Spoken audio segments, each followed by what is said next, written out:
Ya, salam pemirsa, berjumpa lagi bersama saya dalam pembahasan buku Amanat kepada Orang Muda. Pada saat ini kami mengundang akan saudara-saudara khususnya kepada seluruh orang-orang muda sehingga dapat berkumpul bersama-sama dan kita boleh mendengarkan firman Tuhan dan boleh mengerti akan setiap rencana-rencana Tuhan di dalam kehidupan kita masing-masing. Kita akan masuk pasalnya yang ke-120 dan pasalnya yang ke-121. Judulnya pengaruh pakaian. Kita seharusnya jangan mengecewakan dalam soal pakaian. Keinginan yang tepat tidak patut dinakan ataupun disalahkan. Iman kita kalau dijalankan akan memimpin kita sehingga kita akan berpakaian sangat sederhana dan rajin dalam perbuatan yang baik. Sehingga kita akan dicap orang seakan istimewa. Tetapi apabila kita kurang memperhatikan peraturan dan kebersihan dalam hal pakaian, sesungguhnya kita sudah meninggalkan kebenaran. Karena kebenaran tidak pernah merendahkan derajat orang, melainkan meninggikan. Apabila orang-orang percaya melalaikan pakaian mereka dan keras serta bengis dalam kelakuannya, maka pengaruh mereka itu menyusahkan kebenaran. Rasul Paulus berkata, kami menjadi suatu tamasya kepada segala isi alam, baik kepada malaikat, baik kepada manusia. Seluruh surga setiap hari mencatat pengaruh yang dikerahkan kepada dunia ini oleh orang-orang yang mengaku dirinya pengikut Kristus. Kesederhanaan dalam pakaian akan membuat seorang wanita yang berperasaan kelihatan dengan baik. Kita menilai tabiat seseorang dari caranya berpakaian. Seorang wanita yang pantas dan takut akan Tuhan akan memakai pakaian yang pantas. Perasaan halus, pikiran yang beradab akan dinyatakan dalam memilih pakaian yang sederhana dan pantas. Wanita muda yang melepaskan diri dari perambahan mode akan menjadi perhiasan masyarakat. Wanita yang sederhana dan tidak mewah dalam pakaiannya dan juga dalam tingkah lakunya menunjukkan keinsafannya bahwa seorang wanita yang tulen adalah bertabiat, bersusila tinggi. Betapa menarik, betapa penting kesederhanaan dalam pakaian itu yang dalam hal kecantikan dapat dibandingkan dengan bunga-bunga yang dipadang. Ya, jadi nasihat firman Tuhan pada saat ini ya mengatakan pengaruh pakaian ya. Iman kita kalau dijalankan akan memimpin kita sehingga kita akan berpakaian sangat sederhana ya. Jadi iman itu datangnya dari diri kita masing-masing ya. Tuhanlah yang memberikan kita perasaan bagaimana kita mengasihi, bagaimana kita mempunyai kasih ya. Itulah yang diberikan oleh Tuhan ya. Keputusan ada di tangan kita masing-masing ya, bila mana kita menunjukkan kesederhanaan itu dan rajin dalam perbuatan baik sehingga kita akan dicap orang bahwa ini adalah pengikut Kristus ya. Kesederhanaan dalam pakaian akan membuat seorang wanita yang berperasaan kelihatan dengan baik, khususnya bagi para wanita ya. Pada saat ini banyak sekali mode-mode ya pakaian ya yang membuat kita jauh daripada Tuhan ya, yang membuat kita lengah ya, membuat diri kita tertidur dengan semua itu ya. Kita harus memikirkannya ya, kita harus berhati-hati dalam mengambil sikap kita. Kita harus meminta hikmat dari Tuhan ya. Dikatakan seorang wanita yang pantas dan takut akan Tuhan akan memakai pakaian yang pantas. Perasaannya halus, pikirannya beradab dan dinyatakan dalam memilih pakaian yang sederhana dan pantas ya. Kesederhanaan dalam pakaian. Janganlah kamu menghiasi dirimu yang lahir dengan rambut yang beranyam dan memakai barang emas atau memakai pakaian yang indah-indah, melainkan sifat yang baik pada batinnya. Itulah perhiasan yang tiada akan binasa, yaitu perangai yang lemah lembut dan pendiam yang besar harganya di hadirat Tuhan ya. Jadi perhiasan kita yaitu yang keluar dari dalam diri kita ya. Itulah perhiasan yang tidak akan pernah binasa ya, perangai yang lemah lembut dan pendiam ya, dan besar harganya di hadirat Tuhan dan takut akan Tuhan. Pertimbangan manusia biasanya berusaha menggelakkan atau mengesampingkan petunjuk-petunjuk yang datang langsung dari perkataan Tuhan. Sepanjang zaman, sebagian besar dari orang yang mengaku pengikut Kristus telah melalaikan segala perintah yang mendorong mengadakan penyangkalan diri dan kerendahan hati, yang menuntut kesederhanaan dalam hal percakapan, tingkah laku, dan pakaian. Akibatnya pun adalah sama, menjauh dari ajaran Injil, berarti menuntun istiadat dan asas-asas dunia ini.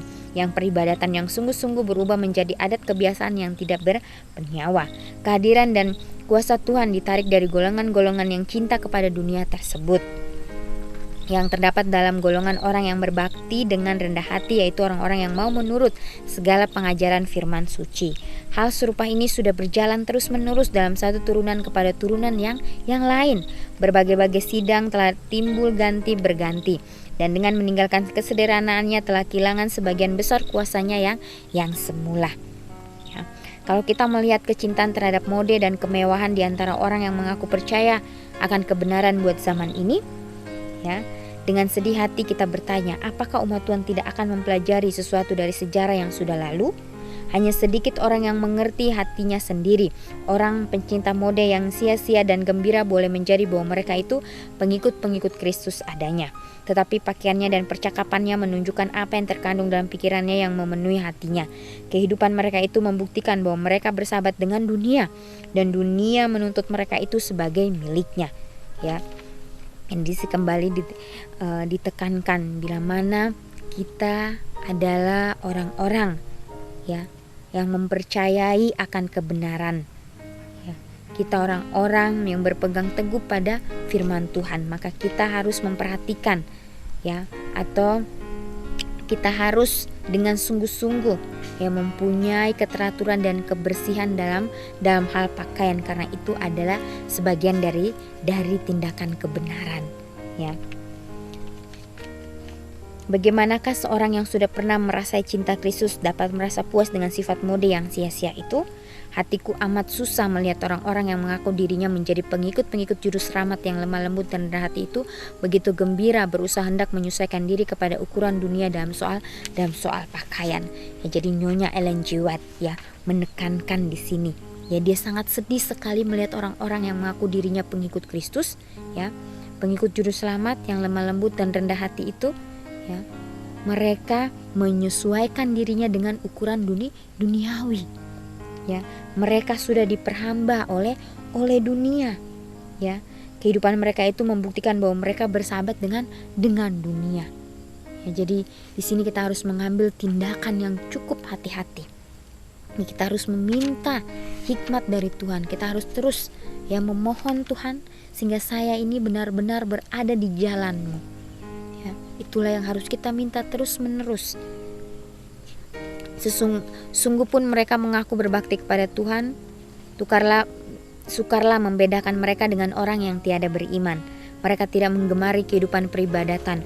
Waktu dan uangnya digunakan kepada satu tujuan, yaitu pakaian untuk kemewahan. Kesombongan dan keterlaluan dalam pakaian adalah satu dosa yang gampang menaklukkan seorang wanita. Khususnya kita para wanita, pemudi-pemudi pada saat ini. Ya, gampang sekali kita jatuh oleh karena mode-mode pakaian, ya. Itulah sebabnya nasihat Rasul itu langsung ditunjukkan kepada wanita. Demikian juga segala perempuan menghiasi dirinya dengan memakai pakaian yang patut serta dengan sopan dan siuman, bukannya dengan rambut beranyam dan emas atau mutiara atau pakaian yang berharga, melainkan dengan perbuatan yang baik seperti yang patut bagi perempuan yang hendak beribadat kepada Tuhan. Ya, jadi kita harus mempunyai kesadaran di dalam kehidupan kita, mempunyai pengendalian diri, ya, dalam kehidupan ini. Kita masih senantiasa melihat di dalam sidang satu kejahatan yang dihukumkan oleh perkataan Tuhan. Apakah kewajiban orang-orang yang bertanggung jawab tentang perkara ini? Adakah pengaruh sidang itu akan tetap sebagaimana mestinya?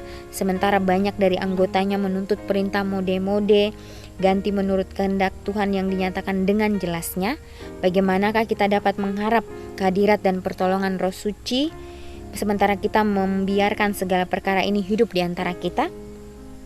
Dapatkah kita tinggal diam sementara segala ajaran Kristus dikesampingkan oleh orang-orang yang mengaku menjadi pengikutnya?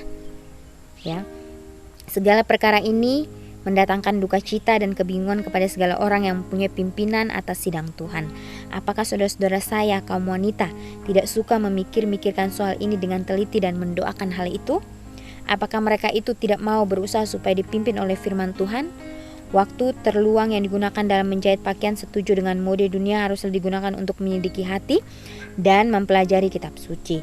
Segala waktu yang terluang daripada disia-siakan dalam menyediakan perhiasan yang tidak perlu, dapat dipergunakan lebih berharga daripada emas kalau digunakan dalam mencari ajas-ajas yang benar dan teguh. Hatiku merasa sedih bila mana saya melihat orang-orang wanita muda yang mengaku dirinya pengikut Kristus, tetapi sama sekali tidak mengetahui tabiat dan kendaknya. Orang-orang muda ini sudah merasa puas dengan hanya memakan ampas saja.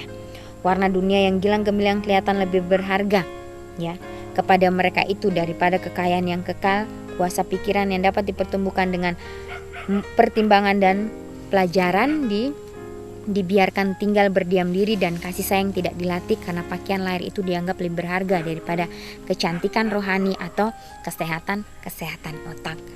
Ya, bila mana kita, ya, dalam mempelajari akan firman Tuhan, ya, kita harus seimbang, ya, sehingga kita tidak pincang, ya, karena dalam mempelajari setiap nasihat firman Tuhan, ya, kita harus betul-betul berdoa minta hikmat kepada Tuhan, sehingga apa yang kita baca, ya, kita bisa hidupkan dalam kehidupan kita, dan itu bisa menjadi berkat bagi orang lain, ya, dan bagi siapapun yang ada di sekitar kita, ya, dalam hal berpakaian tentunya, ya, pakaian yang sopan, pakaian yang rapi, yang bersih.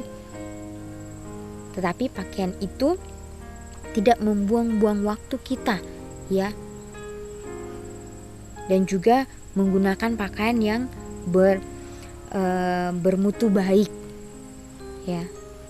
Dikatakan di sini, biarlah kita, ya, menghargai, ya, setiap pemberian yang Tuhan sudah berikan kepada kita, karena pakaian lahir itu dianggap lebih berharga daripada kecantikan rohani ataupun kesehatan otak, ya. Jadi jangan sampai kita terlihat, ya, baik di luar tetapi di dalamnya tidak. Tapi baik pun di dalam maupun di luar, biarlah kita kelihatan sebagai pengikut Kristus. Maukah pengikut Kristus berusaha mencari perhiasan batin, yaitu roh lemah lembut dan pendiam yang dikatakan Tuhan amat besar harganya? Atau apakah mereka itu memboroskan beberapa waktu pendek dari masa pintu kasihan ini dalam usaha yang tidak berguna untuk kemewahan? Tuhan ingin supaya kaum wanita selalu berusaha memperbaiki baik pikiran, baik pun hati, mendapat kekuatan pikiran dan batin supaya dia dapat hidup dengan berguna dan bersuka, satu berkat kepada dunia dan satu kemuliaan bagi Khaliknya, ya. Jadi satu berkat bagi dunia dan kemuliaan juga bagi nama Tuhan tentunya. Nyonya White mengatakan, saya ingin bertanya kepada orang-orang muda zaman sekarang yang mengaku dirinya percaya pada kebenaran buat zaman ini, di mana mereka itu menyangkal diri oleh karena kebenaran. Apabila mereka itu menginginkan satu bahan pakaian atau suatu perhiasan ataupun kesenangan, apakah mereka itu menghadapkan hal itu kepada Tuhan dalam doa untuk mengetahui apakah roh Tuhan mengizinkan pengeluaran uang tersebut? Ya, jadi ini sangat luar biasa sekali, ya. Pada saat kita menggunakan uang kita, ya, untuk membeli sesuatu, apakah kita berdoa terlebih dahulu? Ya, seringkali saya pun lupa untuk itu, tapi kembali lagi diingatkan, ya, kita harus berdoa pada saat kita menggunakan berkat yang datangnya dari Tuhan. Kita menggunakan apapun itu, ya, kita doakan itu semua sehingga kita tidak salah dalam mengambil keputusan, ya. Dikatakan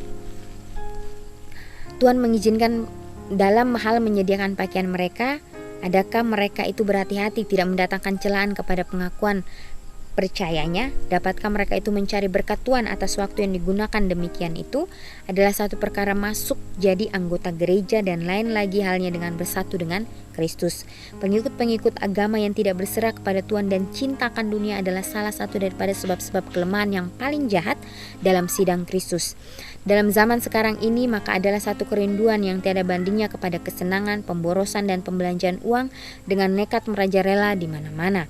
Orang banyak itu selalu mencari sesuatu yang menyenangkan hati. Pikiran menjadi sia-sia dan suka akan perkara sia-sia, karena tidaklah ia dibinasakan kepada pikiran-pikiran yang dalam ataupun dilatih supaya belajar. Kebodohan menjadi umumlah adanya. Tuhan menuntut supaya tiap-tiap jiwa harus dipertumbuhkan, dihaluskan, ditinggikan, dan dimuliakan. Akan tetapi terlalu sering Pendapat yang amat berharga itu dilalaikan untuk kemewahan pakaian dan kesenangan secara lahir saja. Kaum wanita membiarkan jiwa mereka dilaparkan dan dikuruskan oleh mode, dan dengan demikian mereka menjadi kutuk kepada masyarakat ganti menjadi berkat, ya. Biarlah kita menjadi berkat bagi masyarakat, ya. Menjadi penolong bagi mereka, ya. Dan terus menyerahkan kehidupan kita kepada Tuhan, ya. Pasti Tuhan akan membantu kita, ya. Jangan pernah menyerah, jangan pernah putus asa, ya. Gunakan waktu kita dengan sebaik-baiknya, jangan sia-siakan waktu kita saat ini, ya. Dalam zaman ini, ya, kita hidup di dalam zaman yang hari semakin hari akan semakin sulit, bukan semakin membaik. Untuk itu biarlah kita terus melatih kehidupan kita supaya kita tetap bertahan, ya. Kita saling menguatkan satu dengan yang lain, ya. Pada saat ini bila mana saya membaca akan setiap nasihat-nasihat firman Tuhan, ya, situ hati saya merasa saya ini tidak layak, ya, untuk datang kepada Tuhan, ya. Tapi saya bersyukur, ya, karena Tuhan, ya, terus ada selalu buat diri saya melalui setiap sinar matahari yang Dia berikan, melalui udara, nafas kehidupan yang Dia masih berikan kepada saya dan tentunya kepada saudara-saudara, khususnya kepada setiap orang-orang muda, ya. Biarlah kita pada saat ini boleh sadar, biarlah kita boleh bangun, ya, kita boleh bangkit, ya, untuk menjalankan setiap amanat Tuhan di dalam kehidupan kita masing-masing, ya. Biarlah kita boleh menjadi berkat bagi orang lain, ya. Biarlah kita boleh mengizinkan akan Roh Kudus itu hadir di dalam hati kita masing-masing, dengan merubah akan setiap sifat kita yang buruk digantikan oleh sifat Kristus, ya.